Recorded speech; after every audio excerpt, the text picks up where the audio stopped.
At JNF General Hospital, WHO urges Caribbean countries to prioritize access to new HIV drug, and China growth beats expectations as Trump tariffs loom. Welcome to the ZIZ Midday newscast. Today is Tuesday, the 15th day of July, 2025. I am Jasmine Thomas. The Joseph and France General Hospital has welcomed 8 new emergency medical technicians, EMTs, to active service as of Monday, 14th July. The newly deployed team includes 6 certified EMTs and 2 fully trained paramedics, all of whom have successfully completed intensive emergency response training earlier this year. Their preparation equips them to respond swiftly and effectively to a wider range of medical emergencies. Hospital officials stated that the new additions are now ready to serve the people of St. Kitts and Nevis with skill, speed, and compassion. The National Cost of Living Task Force unveiled the second installment in its Smart Spend SKN Public Awareness Series, an infographic titled "Every Cent Counts" that illustrates how everyday savings can be redirected toward household priorities. Developed with the Consumer Affairs Department, the graphic attached visually connects smart shopping choices to meaningful life expenses, from school books to cooking gas. Every cent saved is a cent empowered for your family's unique needs, explained the task force chair, Dr. Marcus L. Natter. We are not here to judge priorities. We are showing how minor switches create major flexibility in tight budgets. The release underscores the task force's commitment to empowering rather than directing consumer choices. In the coming weeks and months, the task force will deepen its public engagement with both local businesses and the public. These efforts reflect the task force's collaborative approach to addressing cost of living challenges, one that values the insights and priorities of all stakeholders.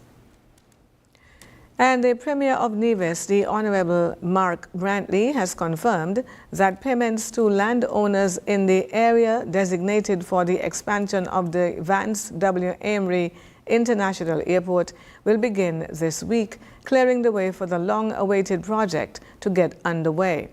Speaking at the Nevis Island Administration's NIA Town Hall meeting for the parish of St. Paul's, held on the 13th of July at the Red Cross Building in Charlestown, Premier Brantley, Minister of Finance and Tourism, provided the latest update on the transformative airport initiative. Premier Brantley noted that the last significant upgrade to the airport occurred nearly 2 decades ago.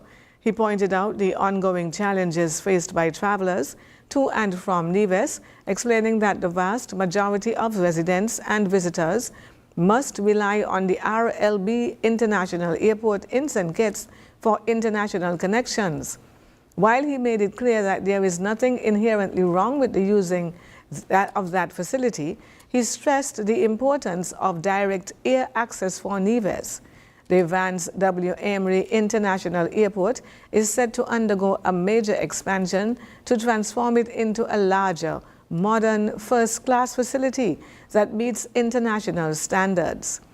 The comprehensive upgrade includes extending the resurfacing the runway on both the eastern and western ends to 5,500 feet, installing a new lighting system, constructing a fuel farm and aircraft hangar, building a new fire hall, upgrading the terminal building, expanding the parking apron, rehabilitating the control tower, and realigning the island's main road in the area. In regional news, the World Health Organization, WHO, is calling on countries, including those in the Caribbean, to ensure rapid and widespread access to a new breakthrough HIV prevention drug that requires only 2 injections per year to offer near total protection from the virus and the development of AIDS. The injectable drug, lenacapavir, LEN, is a long-acting antiretroviral that WHO says should be made available immediately through pharmacies, clinics, and online consultations. The UN Health Agency's endorsement of LEN marks a significant step in global HIV prevention, especially amid stalled progress in combating the virus. And on the international scene, China's economy has beaten expectations even as U.S. President Donald Trump's tariffs and a prolonged crisis in the property market weigh on growth. Official figures show the world's second-largest economy grew by 5.2% in the 3 months to the end of June compared to the same time last year.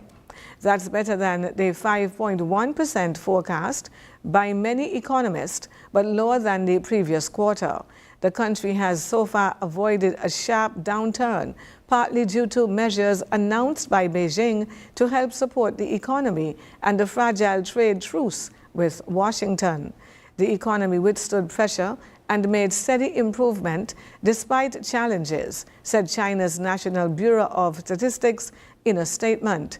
Officials said economic growth was helped by a 6.4% expansion in manufacturing, with high demand for 3D printing devices, electric vehicles, and industrial robots. The country's services sector, which includes areas like transport, finance, and technology, also made gains, but in June, retail sales growth slowed to 4.8% from a year earlier, compared with a 6.4% increase in May. And now for the weather. Presently, skies over St. Kitts are partly cloudy as a gentle breeze flows in from the east-northeast at around 10 miles per hour.